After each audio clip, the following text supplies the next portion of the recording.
There stood, in the northeastern quadrant of Ohio, a county whose very name suggested elevation, Summit County. Positioned upon the Continental Divide, where waters parted to flow either north toward Lake Erie or south toward the Ohio River and the distant Gulf. This geographical peculiarity was not lost upon the engineers who chose to carve a canal through its heart, connecting lake to river, linking the interior to the world beyond. Yet long before the first shovelful of earth was turned for that great work, families arrived to clear the forests and break the soil, leaving behind no grand monuments, but countless small evidences of their presence. Stone foundations hidden beneath undergrowth, surnames inscribed in fading ledgers, and the patient alteration of the landscape itself.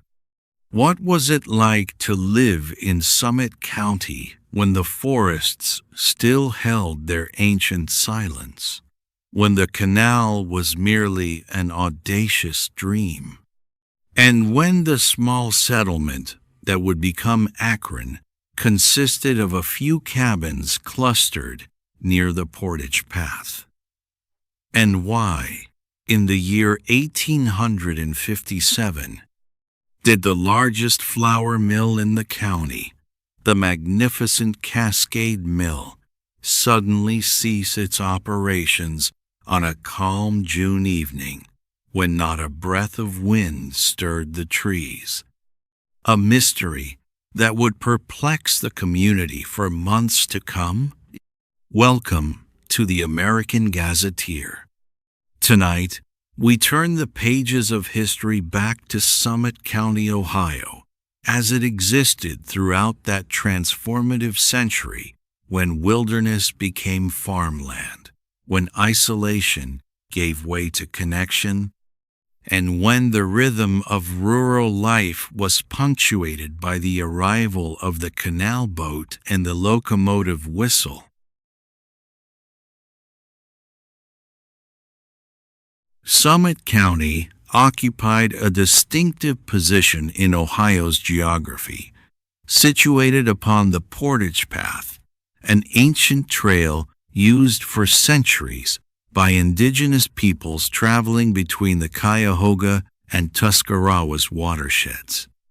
This elevation, the highest point in northern Ohio, served as the natural dividing line between waters flowing north and south, a feature that would prove both advantageous and challenging to the county's development.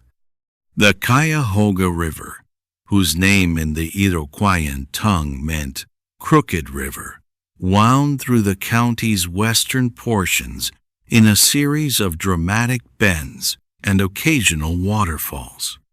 The river's descent created natural power sites that attracted the first mills, and settlements grew wherever the combination of water power and level ground made industry feasible. The falls at Cuyahoga Falls provided such a site, and the village that took the same name became an early center of milling and manufacturing.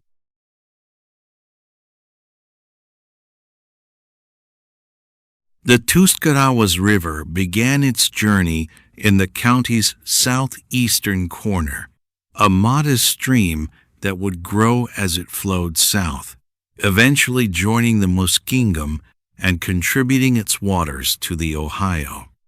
The headwaters region was characterized by wetlands and small lakes, areas that required considerable drainage before they could be farmed. These swampy districts, though difficult for agriculture, provided abundant habitat for waterfowl and fur-bearing animals, and trapping formed an important supplementary income for early settlers. Settlement commenced in earnest following the War of 1812, when the threat of conflict with indigenous populations diminished and land became available through government sales and private speculation. The Connecticut Western Reserve, of which Summit County formed a part, had been claimed by Connecticut as part of its colonial charter, then sold to the Connecticut Land Company.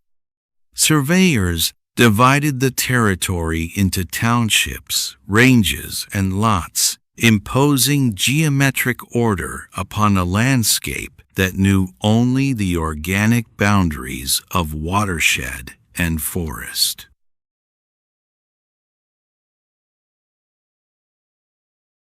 Families arrived from New England primarily, bringing with them the architectural styles, agricultural practices, and social institutions of Connecticut, Massachusetts, and Vermont.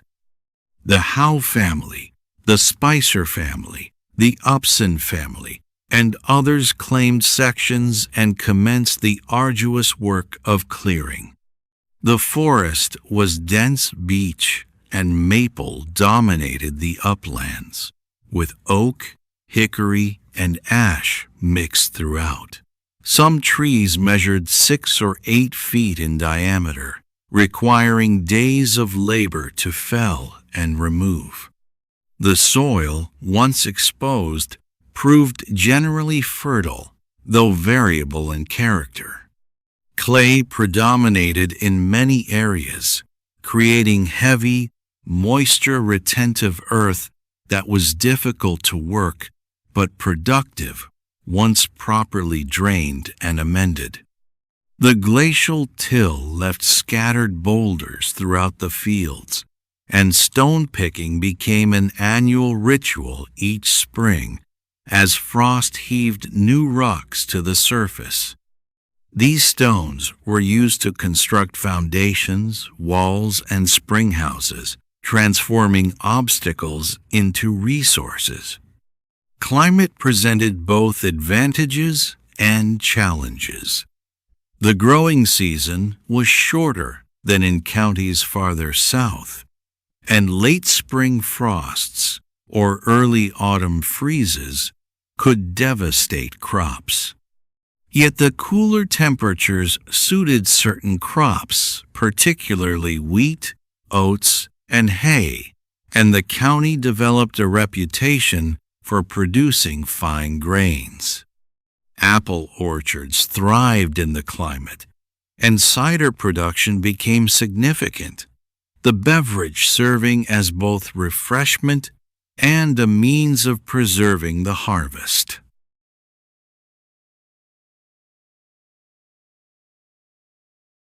The townships Tallmadge, Hudson, Northampton, Coventry, Bath, Copley, Springfield, Portage, Franklin, and others each developed distinct characters shaped by topography and the particular mix of families who settled there.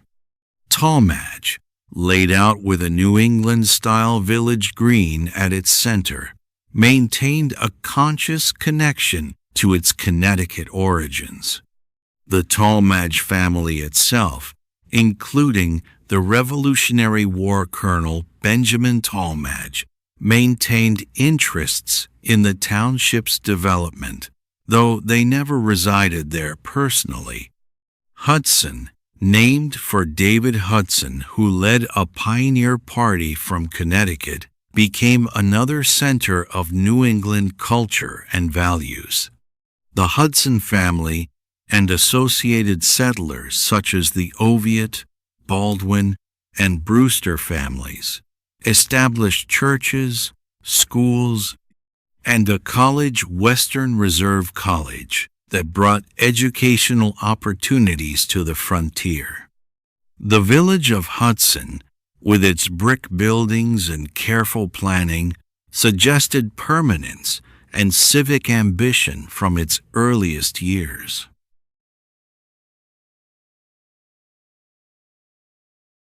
Roads developed slowly, following Indian trails initially, then expanding along section lines as settlements spread. The Portage Path itself became a principal thoroughfare, connecting the Cuyahoga Valley with the Tuscarawas, and the settlement that grew at its midpoint, first called Middlebury, then Akron, occupied a strategic location despite lacking water power or other natural advantages beyond its position at the summit of the Portage route.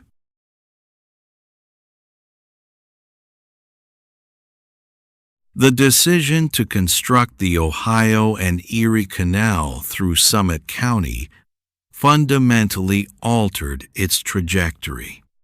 Authorized by the state legislature in 1825, the canal was intended to connect Lake Erie at Cleveland with the Ohio River at Portsmouth, traversing nearly 400 miles and requiring extensive engineering through challenging terrain. The summit level, the highest point of the canal, lay in Summit County, a fitting namesake for both county and waterway. Construction commenced in 1825 and proceeded with remarkable speed given the technological limitations of the era. Thousands of laborers, many of them Irish and German immigrants, worked with shovels, wheelbarrows, and horse-drawn scrapers to excavate the channel. The canal was to be 40 feet wide at the top, 26 feet at the bottom, and 4 feet deep dimensions calculated to accommodate the flat-bottomed boats that would carry cargo and passengers.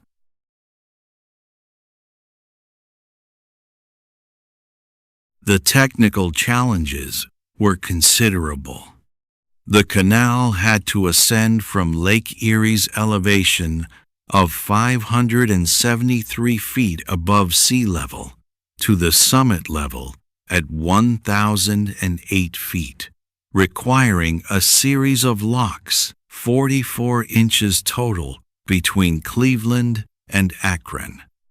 Each lock measured 90 feet long and 15 feet wide, with massive wooden gates that could be opened and closed to raise or lower boats.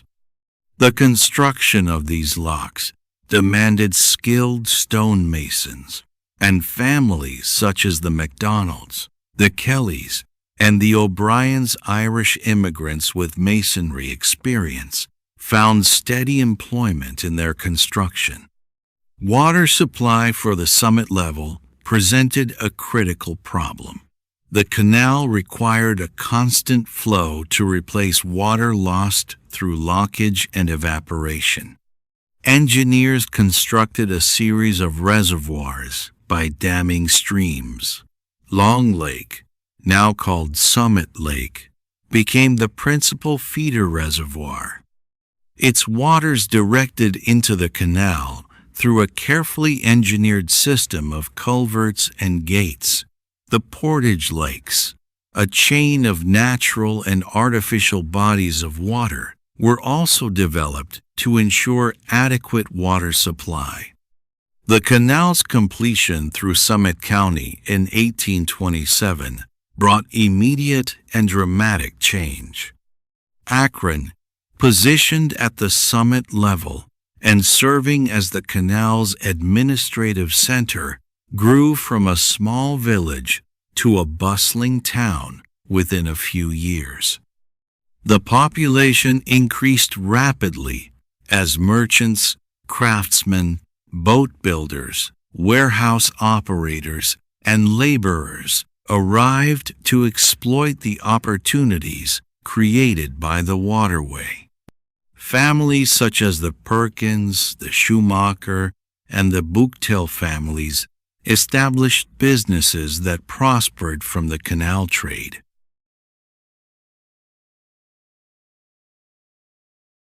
The canal boats themselves became a familiar sight. Long, narrow vessels, typically 70 to 80 feet in length, drawn by horses or mules walking the towpath. The boats moved at perhaps 3 or 4 miles per hour, a pace that seems glacial by later standards, but represented a revolution in transportation.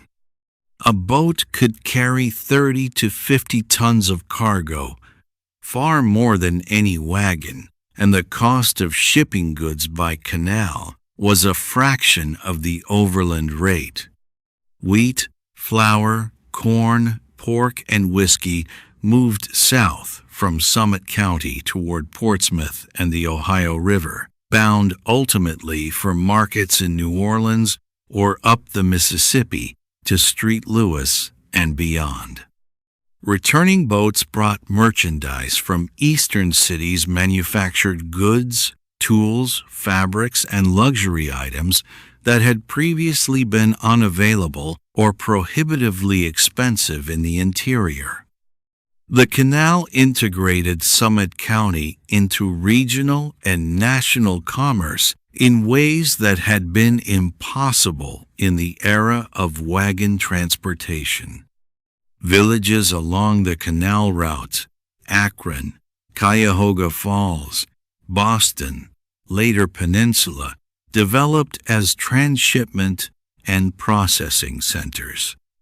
Mills converted grain to flour, distilleries processed surplus corn, and warehouses stored goods awaiting transport.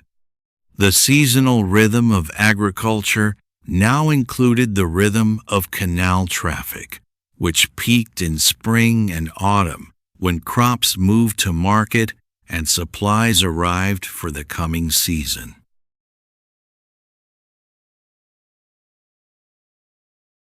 The human geography of the canal created its own subculture.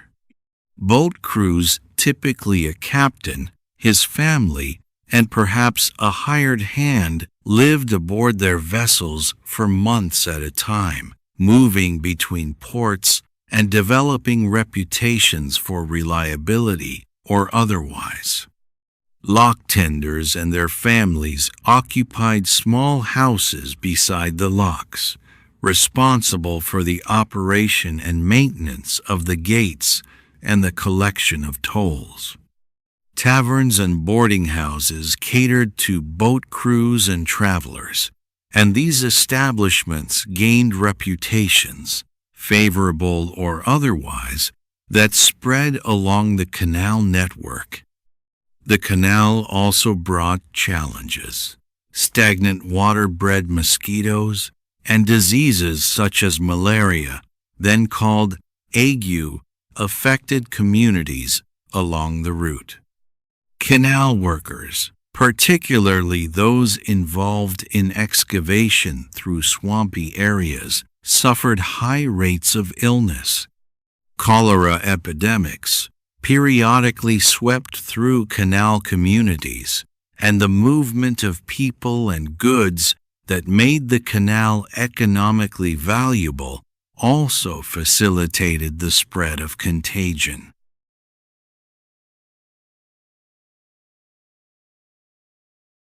Despite these difficulties, the canal era represented Summit County's first great period of prosperity and growth. Population increased rapidly. Census records show growth from approximately 10,000 residents in 1820 to nearly 25,000 by 1840. Towns developed civic institutions, churches multiplied, schools improved, and the rough edges of frontier life gradually smoothed into something more settled and refined.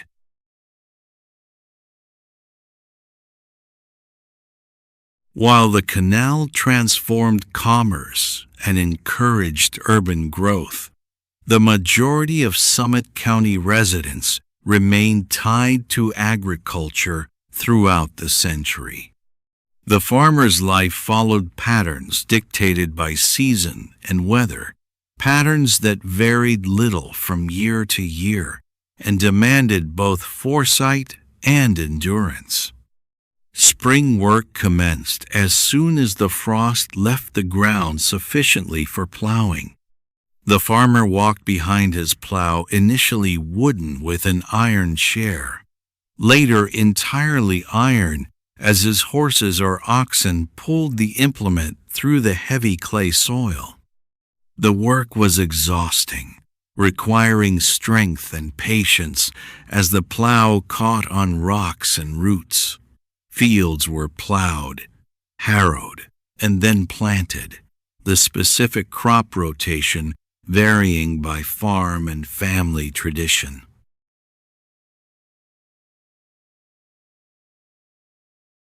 Wheat was the most important cash crop.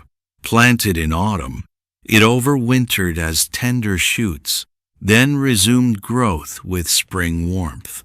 Harvest came in July, a period of intense labor when every hand was needed. Men wielded cradle scythes, their blades cutting swaths through the golden grain while wooden fingers gathered the stalks. Women and older children followed, binding the cut wheat into sheaves and standing them in shocks to dry. The work began at first light and continued until darkness, with brief pauses for meals brought to the field. The wheat was then hauled to the barn for threshing, a process accomplished initially by flailing, beating the grain with wooden implements to separate the kernels from the straw, and later by horse-powered or steam-powered threshing machines. The grain was cleaned by winnowing, tossed into the air so that wind carried away the chaff, while the heavier kernels fell into containers. The wheat was then bagged and hauled to the nearest mill for grinding or shipped via canal to distant markets. Corn occupied more acreage than wheat in many townships. Planted in May, after the danger of frost had passed, corn grew rapidly through the humid summer months, the stalks reaching 10 feet or more by September. Corn required less intensive harvest labor than wheat. The ears could be picked by hand and husked at leisure, but the crop was more vulnerable to weather extremes and pests. Much of the corn never left the farm, being fed to livestock. Haying was critical work, for winter feed determined how much livestock a farm could support. The natural meadows and cleared fields produced timothy, clover, and various wild grasses that were cut in late June and July. The hay was mowed with a scythe, raked into windrows, then forked onto wagons and transported to the barn. Timing was crucial. Hay had to be cut after the grass had matured, but before it went to seed, and it had to dry sufficiently before being stored to prevent spontaneous combustion from residual moisture and fermentation. Orchards provided fruit that diversified the diet and could be processed into products with longer storage life. Apple trees, once established, required less intensive labor than field crops. The Perkins, Keener, and Wolf families in particular became known for their orchards, cultivating varieties that had proven successful in the local climate. Apples were eaten fresh, dried for winter use, made into sauce and butter, and most significantly, pressed into cider. Every farm of any size maintained a cider press, and the product, both sweet cider and hard, was consumed in quantities that would astonish modern observers.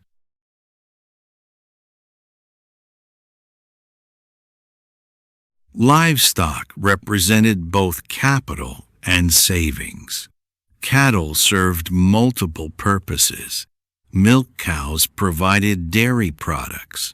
Oxen supplied draft power, and beef cattle could be sold when cash was needed. The dairy work fell to women and daughters, who milked twice daily, strained and cooled the milk, churned butter, and made cheese. These dairy products were consumed at home and sold or bartered locally, providing one of the few regular sources of income for farm families.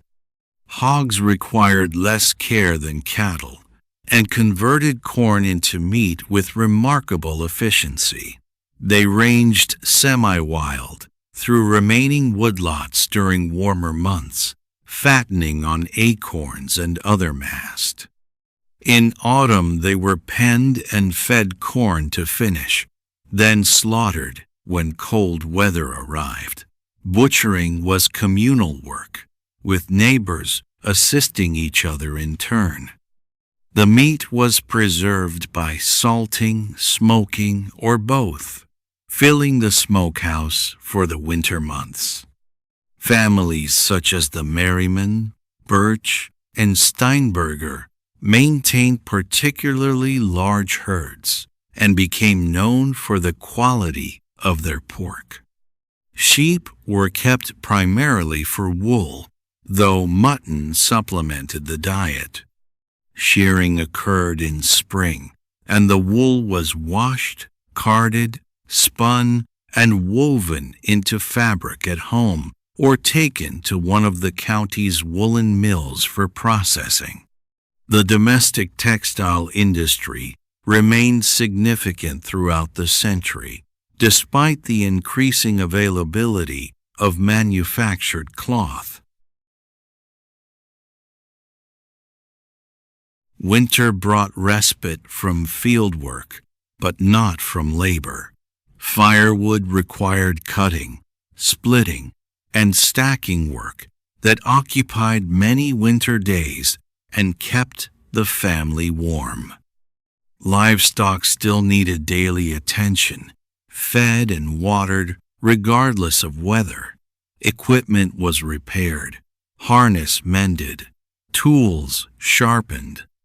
For families with sufficient means, winter was also the season for visiting, for attending lectures and singing schools, for the social life that was curtailed during the intense labor periods of warmer months.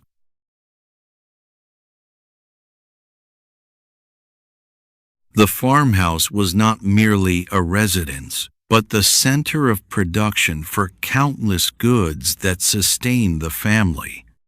Women's labor, though less visible in public records than men's, was equally essential to the farm's functioning. The tasks were numerous, varied, and unending. Cooking occupied substantial time and required considerable skill. Meals were prepared from scratch, using ingredients produced on the farm or purchased in small quantities from stores.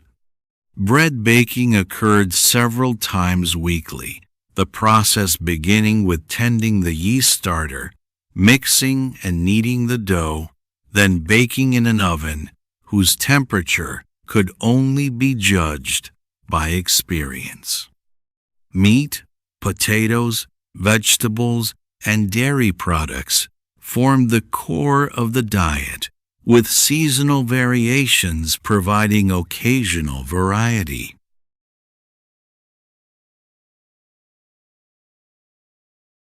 Food preservation was critical to surviving the winter months. Vegetables were stored in root cellars, potatoes carrots, turnips, and cabbages buried in sand or straw to prevent freezing and sprouting. Fruits were dried on racks or made into preserves. Meat was salted, smoked, or both. Nothing was wasted. Even animal fats were rendered and saved for cooking and soap making. Laundry was exhausting work, typically relegated to Monday. Water was drawn from the well or cistern, heated over the fire, and poured into large tubs. Clothes were scrubbed on washboards with homemade soap, rinsed, wrung by hand, and hung to dry. In winter, the clothes froze on the line and had to be finished drying indoors near the stove.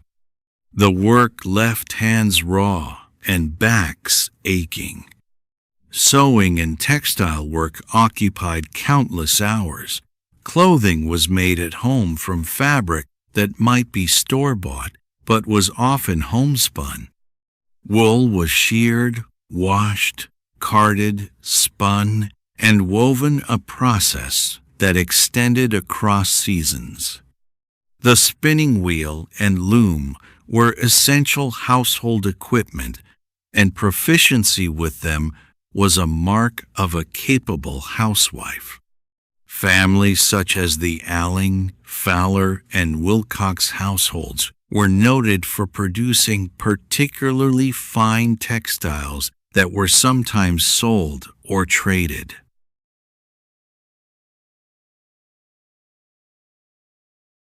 Mending was constant.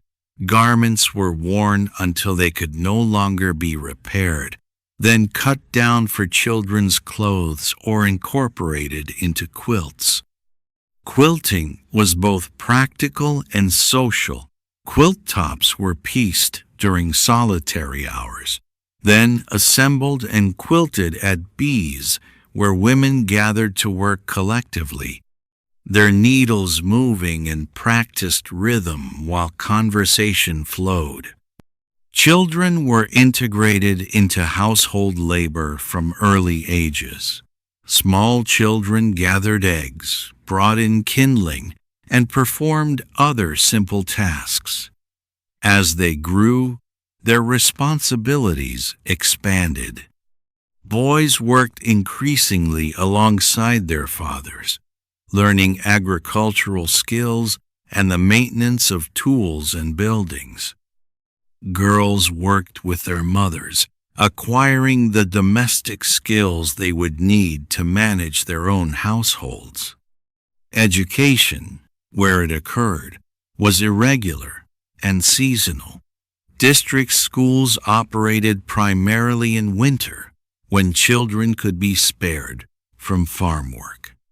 The schoolhouse was typically a single room, heated by a wood stove, with benches and desks of rough construction. Teachers were sometimes well-educated, sometimes barely more knowledgeable than their oldest students. Instruction emphasized reading, writing, and arithmetic, using whatever textbooks were available, often the Bible, Webster's Speller, and McGuffey's Readers.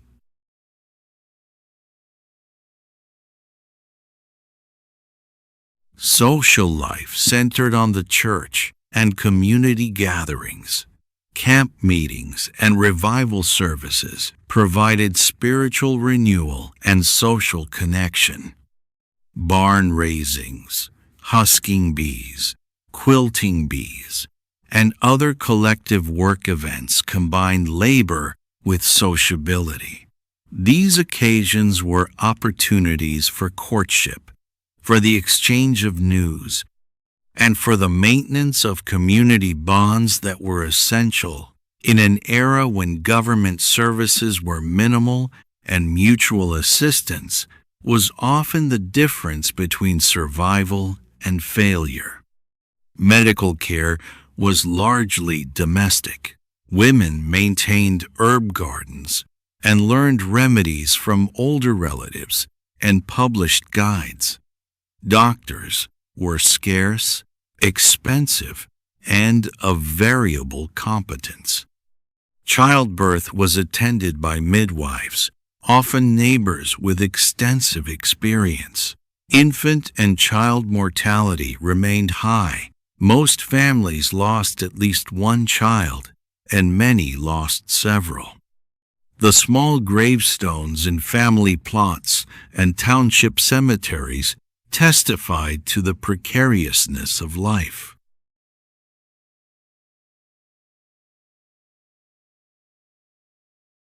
Yet within these constraints and hardships, families created lives of meaning and connection. The evening meal taken together, the stories told by firelight, the songs sung while working, these were not mere survival strategies, but expressions of human need for beauty, narrative, and relationship. The material poverty that characterized many farm households did not preclude emotional and spiritual richness.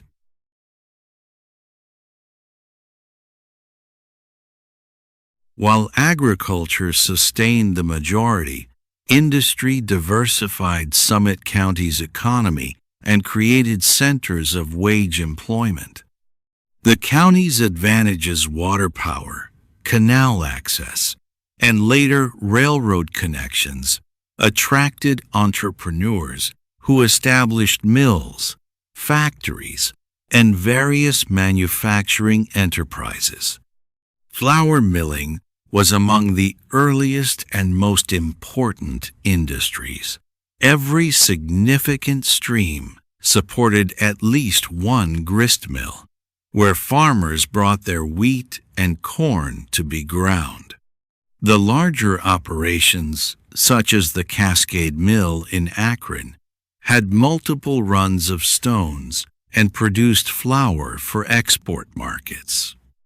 The Cascade Mill itself employed dozens of workers and could process thousands of bushels weekly, its operations running from the time the canal thawed in spring until it froze again in late autumn.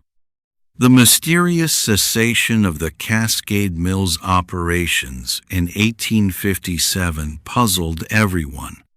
On a calm June evening, with the mill running at capacity and boats waiting at the canal basin for flour, the massive water wheel inexplicably stopped turning. Engineers examined every component: the wheel, the gearing, the millstones, but found no mechanical failure. The water flow was adequate, the gates functioned properly, yet the wheel would not turn. After 3 days of investigation, it resumed operation as mysteriously as it had stopped, and no satisfactory explanation was ever recorded. The incident became a local legend, referenced in whispered conversations as evidence of forces beyond mechanical understanding. Woolen mills processed the county's wool clip into fabric, yarn, and other textile products. The process was complex: washing, carding, spinning, and weaving, and required both machinery and skilled labor. The Stow family operated one of the more successful woolen mills, and the village that grew around it took their name. Workers in these mills, many of them women and children, worked long hours for modest wages, yet the employment provided income for families who might otherwise have struggled. Sawmills converted timber into lumber, supporting the continuing expansion of settlement and construction. As the county's forests diminished, some sawmills relocated to timbered regions elsewhere, while others shifted to processing logs floated down the Cuyahoga or brought by canal from more distant sources. If you find yourself drawn to these quiet chronicles of the past, if the rhythm of these recollections brings you peace in this late hour, consider marking your presence in our register. The histories we preserve, the Cascade Mills mystery, the canal boats that moved like dreams through the darkness, the families whose names rest only in old ledgers. These accounts endure only if voices such as yours ensure they are not lost to time. Subscribe to this channel if you will, and let it be your signature upon our daily record, your assurance that these memories shall persist beyond the dust that claims all things.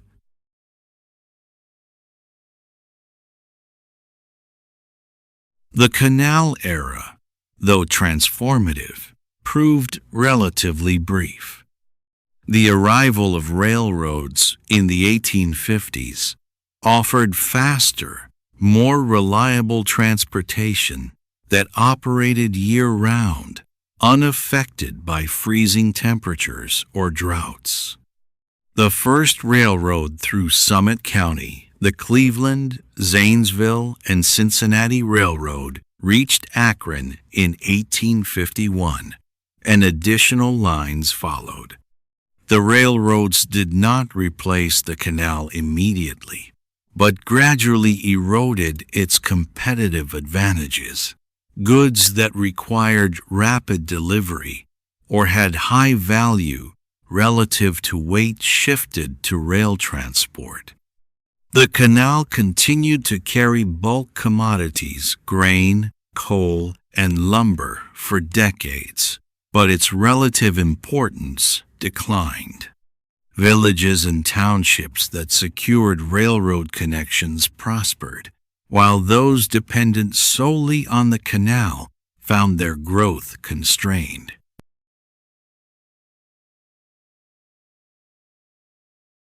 Akron's emergence as an industrial center accelerated with the railroads.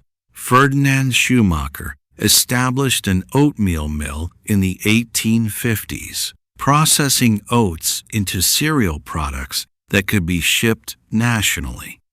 His success attracted imitators, and Akron developed a concentration of cereal production that would persist and expand.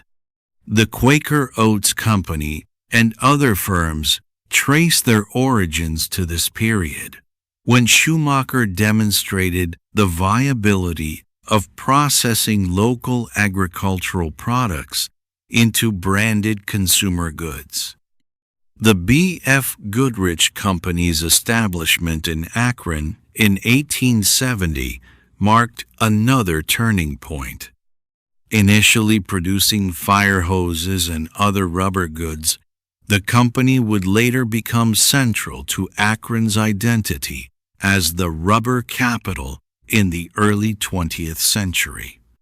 The industrial foundation was being laid in these decades, though agriculture remained economically dominant through the century's end. Manufacturing diversified beyond food processing and textiles. Agricultural implement manufacturers produced plows, cultivators, and harvesting equipment. Foundries cast iron products ranging from stoves to machinery components. A match factory employed dozens of workers producing the small wooden matches that were replacing flint and steel for fire starting. The Akron Iron Company, the Buckeye Mower, and Reaper Works, and other enterprises formed an emerging industrial base. Labor relations began to take on modern forms. Wage work became more common as factories offered alternatives to farm labor. The working conditions were often difficult: long hours, repetitive tasks, exposure to machinery hazards and industrial materials. Strikes occurred occasionally, though organized labor unions were not yet well established.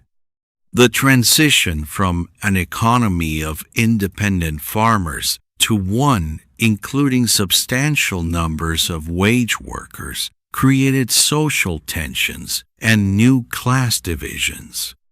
Urban growth accompanied industrialization.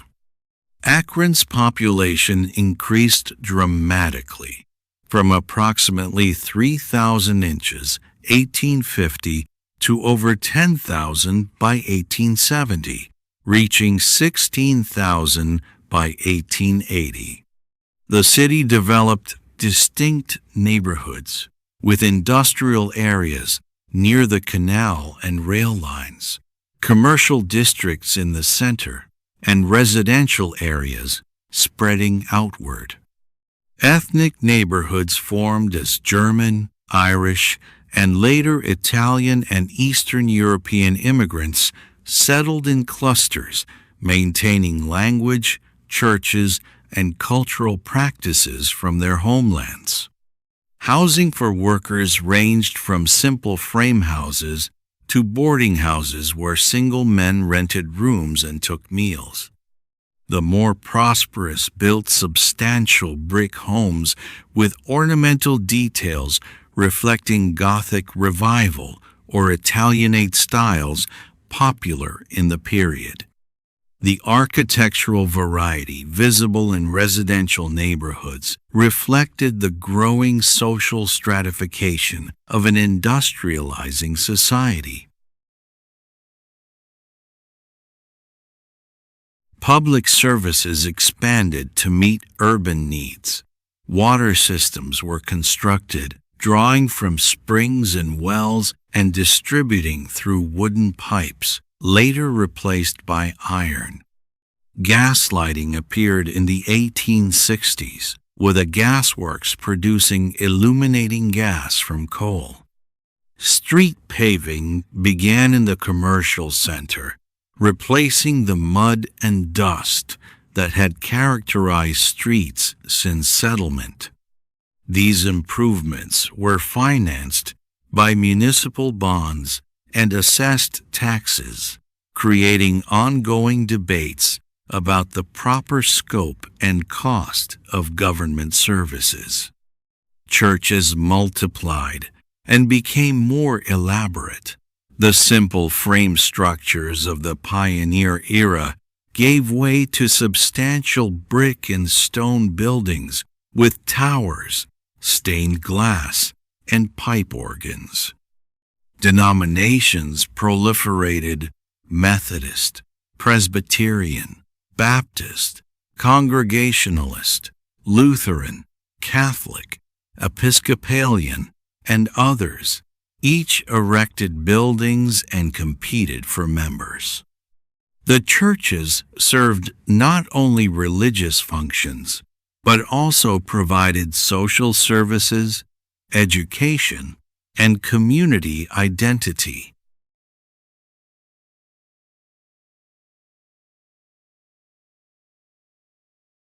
Education became more systematic and accessible. Public schools improved and expanded, with graded systems replacing the one-room district schools in towns and cities.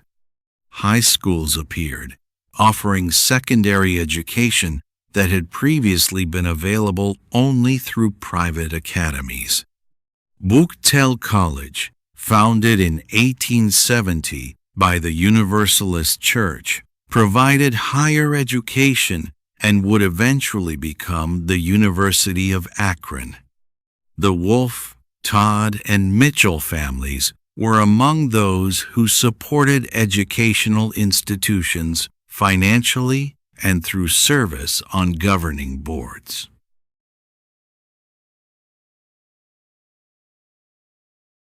The national crisis of secession and war touched Summit County as it did all of Ohio. The county provided multiple regiments for Union service. The 29th Ohio Volunteer Infantry, raised primarily in Summit County, saw extensive action in the Western Theater. The 19th Ohio Infantry and numerous cavalry and artillery units also drew men from the county's farms and towns. The war created both opportunities and hardships. Farmers benefited from increased demand for agricultural products and rising prices, yet labor shortages complicated production as men left for military service. Women and children assumed additional responsibilities, and the elderly or disabled returned to field work they had hoped to leave behind. Mechanical reapers and other labor-saving devices were adopted more rapidly during the war years out of necessity.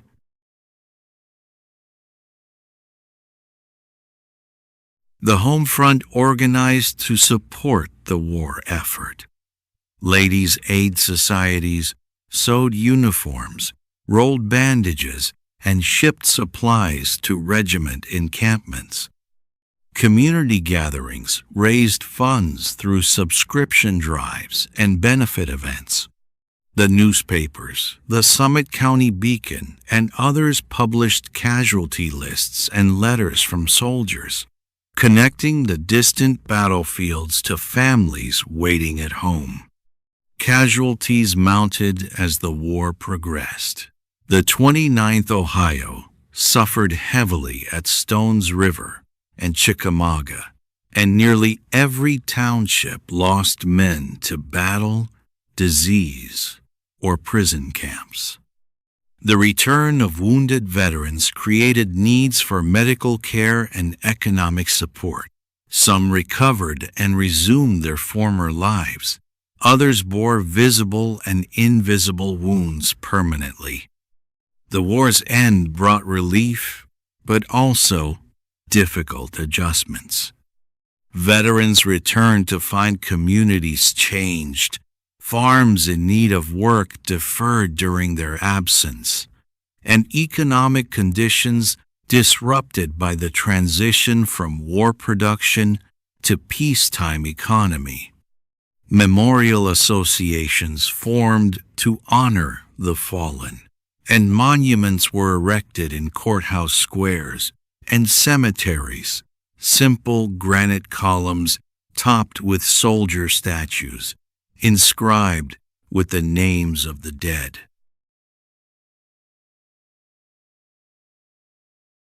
The Grand Army of the Republic established posts in Akron and larger villages, providing veterans with fraternal connection and political influence. These organizations shaped local politics and social life for decades, ensuring that the war's memory remained vivid and that veterans' interests received attention in policy debates. The abolition of slavery, though distant from Summit County's direct experience, aligned with the anti-slavery sentiment that had been strong in the Western Reserve. The county had been a station on the Underground Railroad, with the Sojourner Truth, John Brown, and Frederick Douglass having visited and spoken. Families such as the Upson, Peck, and Spicer were known for their anti-slavery commitment, and their homes had sheltered freedom seekers traveling north to Canada. The post-war years brought continued growth and change. Immigration increased, bringing new ethnic diversity. The economy diversified further, and the distinction between rural and urban life became more pronounced. The county was no longer a frontier. It had achieved the settled, developed character that its founders had envisioned.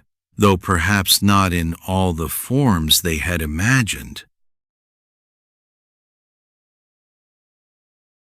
Women's roles began to expand modestly. The war had demonstrated women's organizational and administrative capabilities, and some continued public activity through reform movements.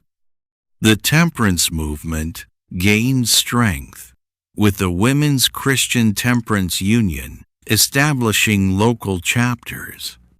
Some women pursued higher education, entering teaching and nursing, though professional opportunities remained severely limited. Technology continued to transform daily life.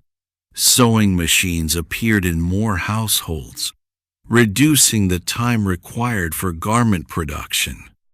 Agricultural machinery improved and became more affordable, allowing farmers to cultivate larger acreages with less labor.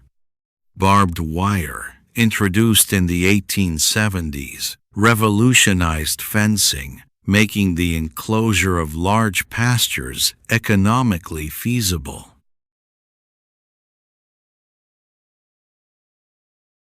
Transportation networks expanded and improved.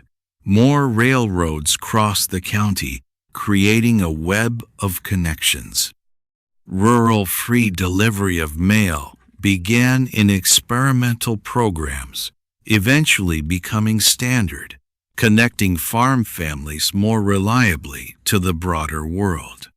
Telephone lines appeared first in towns, then gradually extended into rural areas, though most farms would not have telephone service until the new century.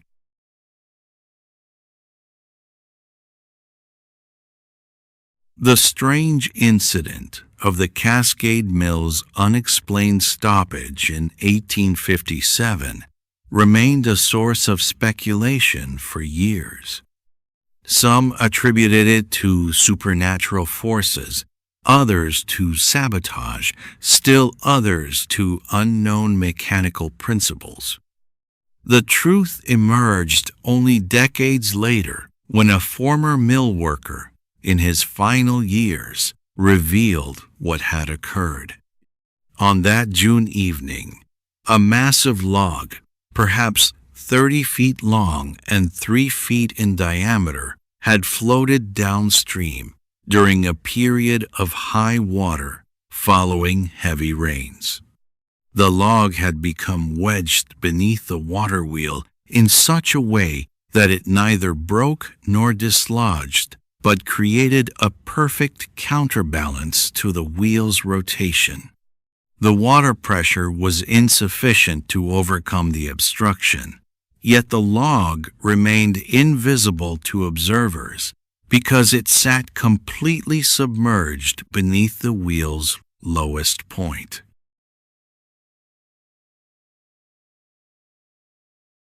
The mill workers, embarrassed that such a simple problem had eluded the engineers and owners, had privately discussed whether to reveal their discovery. Before they could decide, the log shifted naturally with changing water levels and floated free, allowing the wheel to resume operation. The workers, fearing they would be blamed for not identifying the problem sooner, agreed to remain silent. Only in old age did one break that pact, explaining the mystery that had been embellished into legend. This revelation illustrated a truth about historical mysteries. Many have mundane explanations that disappoint those preferring supernatural or dramatic accounts.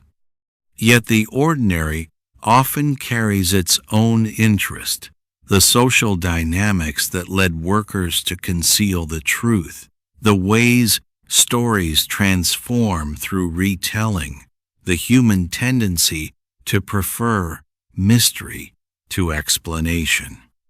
The Cascade Mill continued operations for decades more, though it faced increasing competition from larger steam-powered mills that were not dependent on water flow. Eventually, it closed, was partially dismantled, and finally destroyed by fire. The site became industrial land, then later was cleared entirely, leaving only historical markers and old photographs to suggest that a 5-story stone mill had once stood there, its wheel turning day and night, grinding wheat into flour that fed distant cities.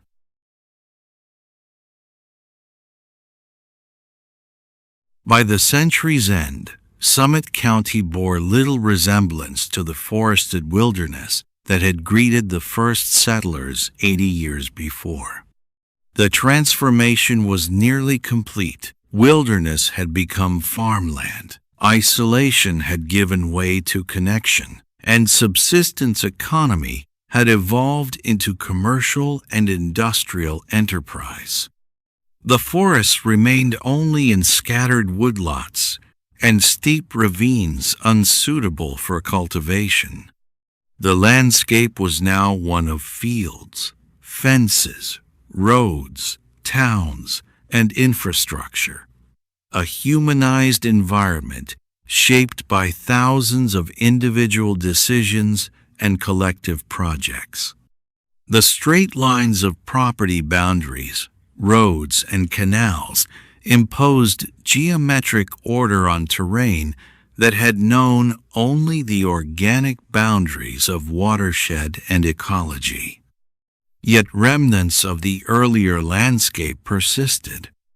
Ancient trees that had been preserved as boundary markers or for sentiment stood in fields, their massive trunks and spreading crowns marking them as survivors from the primeval forest. Place names retained indigenous origins: Cuyahoga, Tuscaravas, Portage, even as the peoples who had created those names had been pushed westward by settlement pressure and federal policy. Family farms remained the fundamental unit of rural life, though their character had changed. The subsistence farming of the pioneer era had given way to commercial agriculture oriented toward market production. Specialization increased. Some farms focused on dairy, others on grain, still others on fruit or market vegetables. This specialization increased efficiency, but also increased vulnerability to price fluctuations and crop failures. Villages that had grown during the Canal era faced uncertain futures as the canal declined in importance. Some successfully transitioned to railroad-based economies, others stagnated or declined. The process of creative destruction that accompanies economic change was evident in abandoned canal-side buildings and deteriorating infrastructure that no longer served vital functions. Akron's transformation was perhaps most dramatic. From fewer than 1,000 residents in 1840, the city had grown to nearly 28,000 by century's end.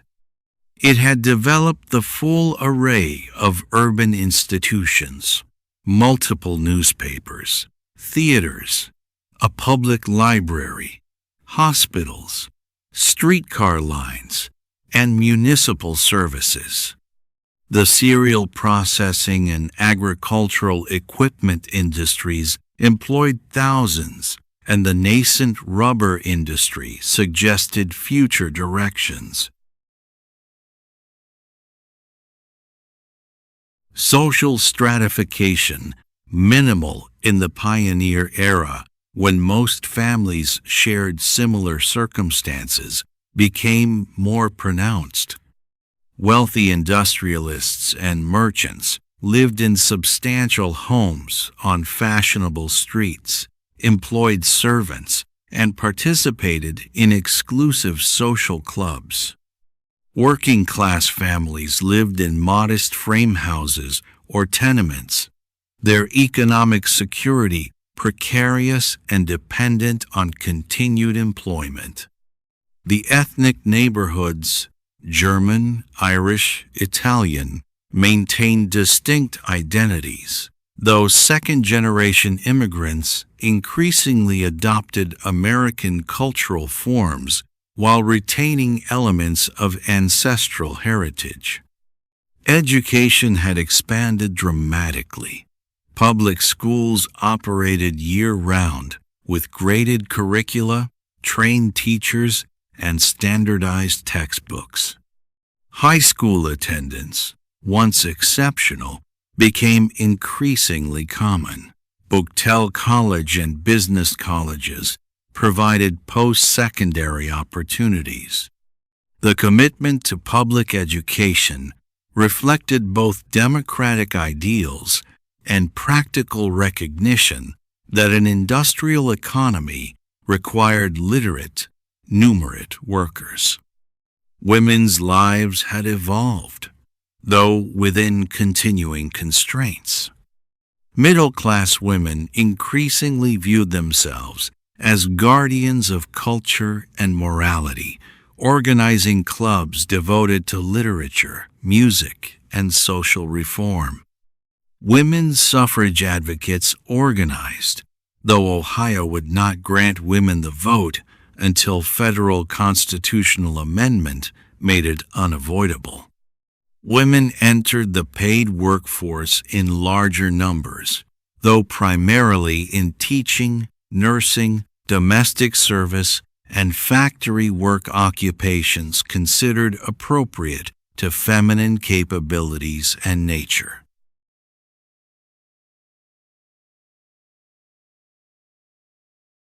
Technology continued its relentless advance.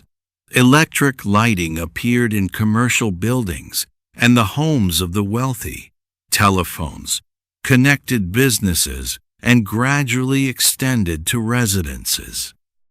Bicycles became popular for recreation and transportation.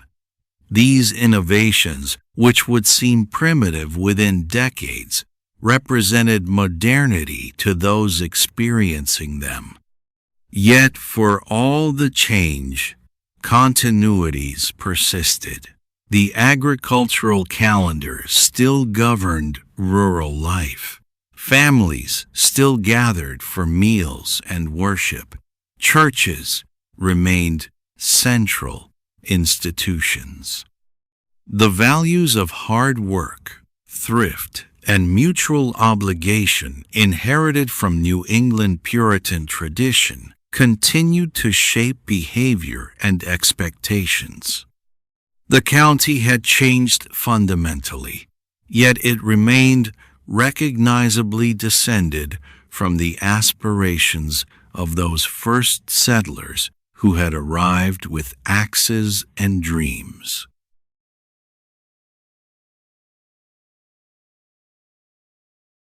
The graveyards accumulated their silent testimony. The oldest stones, weathered and tilted, marked the graves of pioneers, men and women who had cleared the forest and built the first farms. Later markers memorialized those who had built the canal, fought in the war, or established the industries and institutions. The newest stones bore familiar surnames, children and grandchildren of the original settlers, their lives unfolding in a landscape their grandparents would have struggled to imagine.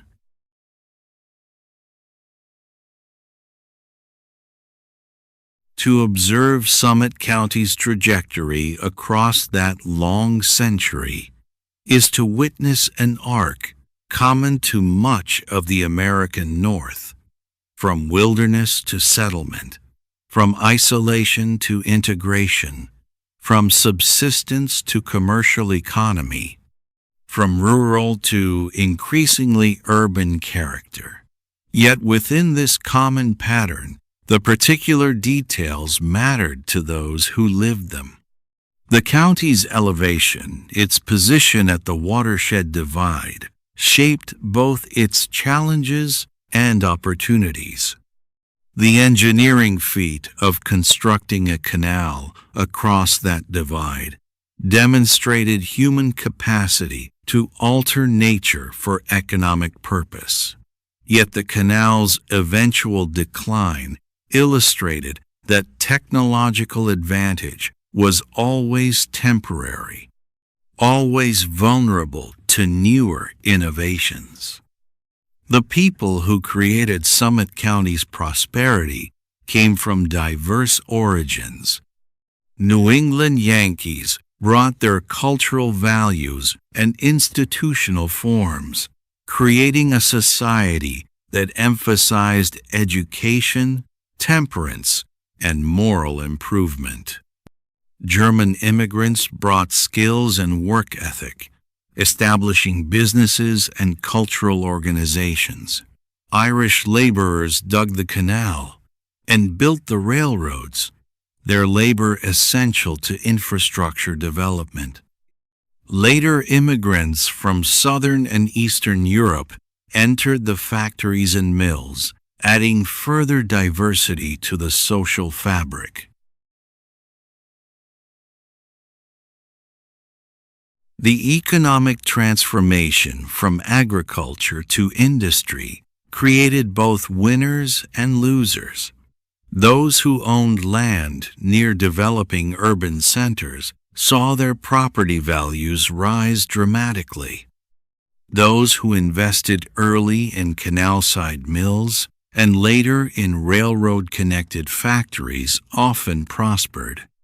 Workers in these enterprises gained wage employment but lost the independence that farming, for all its hardships, had provided. Women's experiences reflected both continuity and change.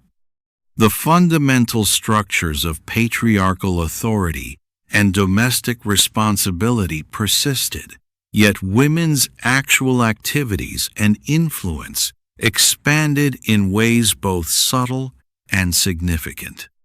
The transition from household production to commercial economy reduced some forms of domestic labor while creating new opportunities for education and public activity. The Civil War marked a generational dividing line.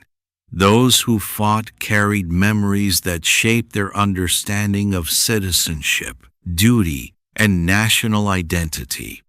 Those who came after inherited a reunited nation, but lacked the transformative experience that had created it. The monuments, memorial days, and grand army posts kept memory alive but could not fully convey the experience to those who had not shared it.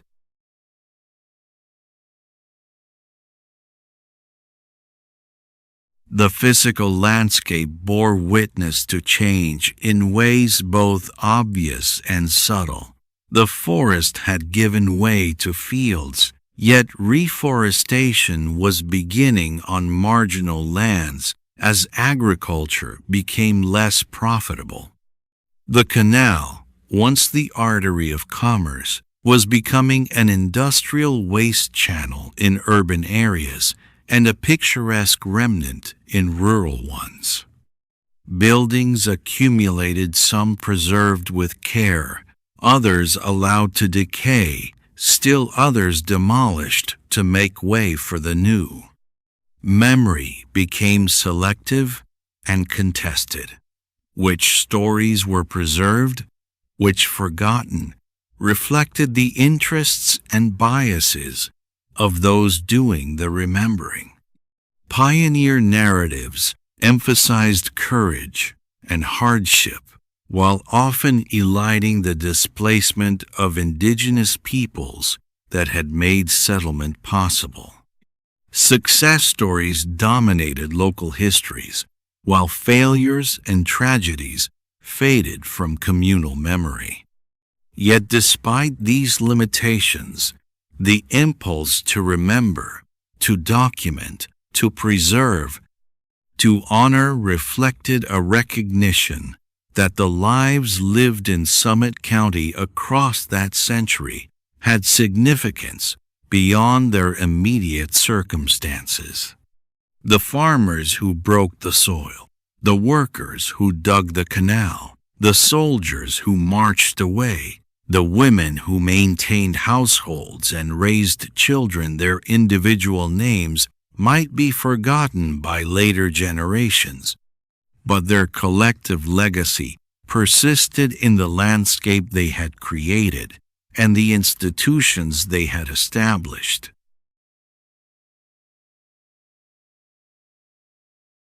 The century's end found Summit County at a transition point. The agricultural foundation remained, but was no longer dominant. Industry was significant, but not yet the overwhelming force it would become in the early 20th century.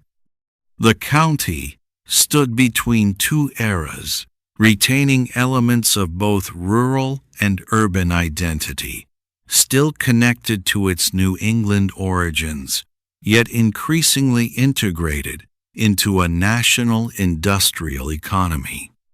The families who had cleared the forests and built the first farms were passing, their children and grandchildren inheriting an increasingly complex world. The simplicity of pioneer life, hard but comprehensible, had given way to an economy and society whose workings extended far beyond local comprehension. Yet the values those pioneers had brought, commitment to education, belief in improvement, emphasis on work and responsibility, persisted as cultural inheritance, even as material circumstances changed beyond recognition.